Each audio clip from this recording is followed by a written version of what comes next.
केंद्रीय trade union व राष्ट्रीय फाउंडेशनों के आह्वान पर मजदूरों व कर्मचारियों की मांगों पर आज शिमला में राज्य स्तरीय अधिवेशन आयोजित किया गया।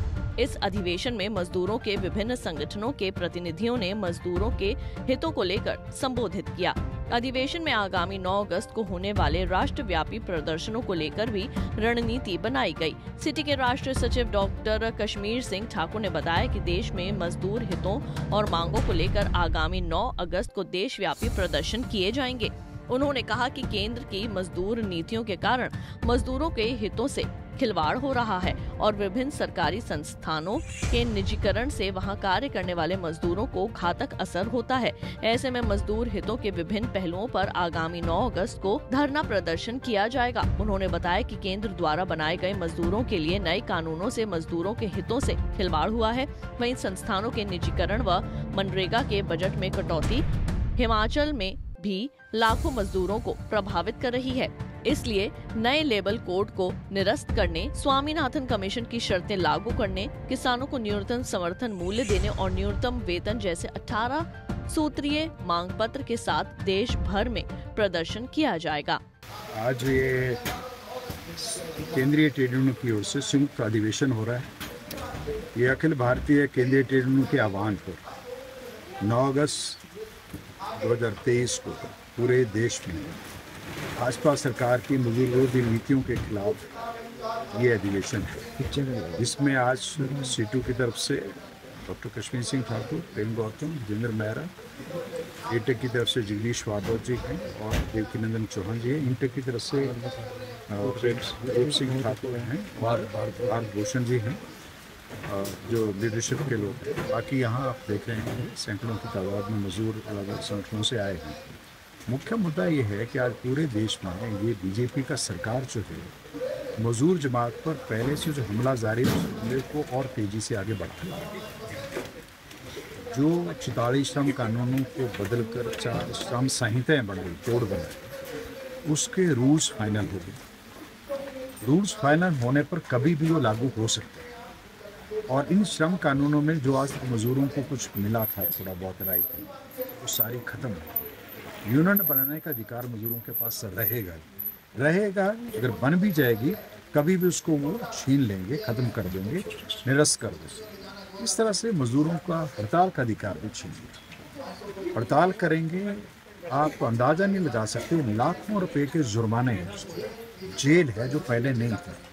मालिकों को खुला छूट है मजदूरों पर हायर एंड फायर करने का। ईपीएफ का जो कंट्रीब्यूशन का पहले 12% था, 10% कर दिया।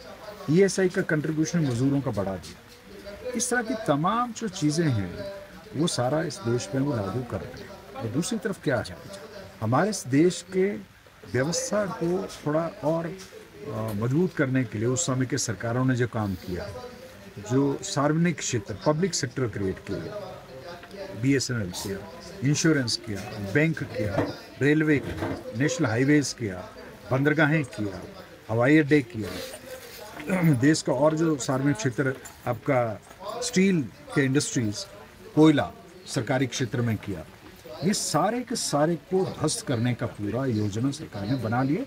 निजीकरण हो रहा पूरा और पूरे देश की संपदा को 5-6 उद्योगपतियों के हवाले किया जा रहा है। ये बहुत बड़ा एक देश के सामने चुनौती है आज की डेट में। और हम समझते हैं कि अगर इस चुनौती के सामने मजदूर लड़ेगा नहीं तो ये बंधुआ मजदूर से बदतर हालत जो है देश में हो जाएगी। हमारे देश में जो मनरेगा था हमारे ग्रामीण क्षेत्र में 2005 जो मजदूरों की यूनियनों ने राइट टू वर्क डिमांड किया, मनरेगा का कानून बना 2005 में। 100 दिन का रोजगार का गारंटी है उसमें। मोदी सरकार लगातार उसमें बजट कटौती कर रही है। इस बार भी 33% बजट में कटौती की गई, जिसका मतलब है ग्रामीण क्षेत्र पर रोजगार नहीं मिलेगा। विश्व बैंक की रिपोर्ट कहती है, हिमाचल प्रदेश को लेकर खासकर जो रिपोर्ट है विश्व बैंक की, हिमाचल प्रदेश में महिलाओं में गरीबी उन्मूलन में मनरेगा ने बहुत बड़ा काम किया, सहयोग दिया, उसे गरीबी दूर करने में काफ़ी मदद दी। और आज मोदी सरकार उस गांव की महिलाओं से, गांव के गरीब लोगों से रोजगार छीन रही है, जो उनके घर द्वार है। इस तरह से पूरे देश में ही हमला हो रहा है। महंगाई पर सरकार का कोई कंट्रोल नहीं है, पूरा छूट है लूटने का। ये आज हम देख रहे हैं। तो इसलिए ये सारा जो कन्वेंशन हो रहा है, इस कन्वेंशन में 9 अगस्त को जो नारा है, 9 अगस्त का दिन इसलिए चुना गया, 9 अगस्त 1942 को नारा गया था देश में, जो आज़ादी के परवाने थे, आज़ादी के आंदोलन को लड़ने वाले लोग थे, महात्मा गांधी के नेतृत्व में, अंग्रेजों भारत छोड़ो।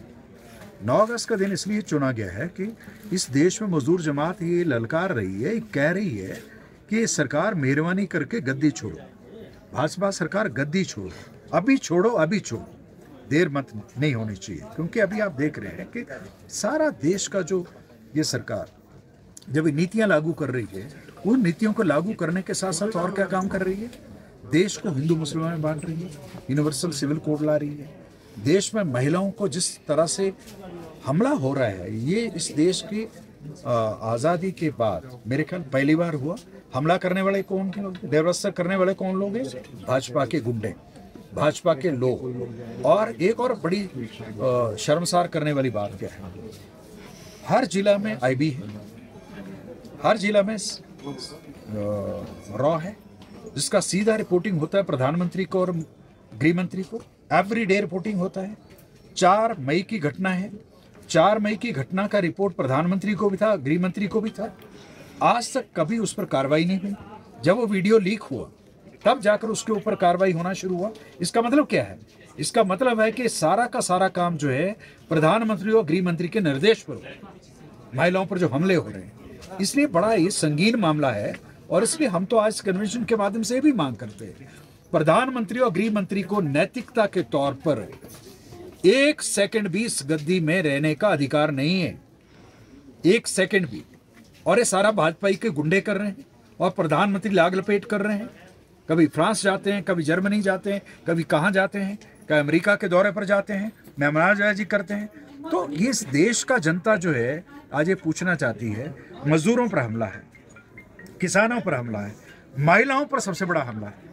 और यूनिवर्सल सिविल कोड लाने का मतलब क्या है, 2024 से पहले हिंदू मुसलमान करो, 2024 से पहले हिंदू मुसलमान करो और फिर देश में गद्दी पहले ये कर लो, जैसे पुलवामा किया था।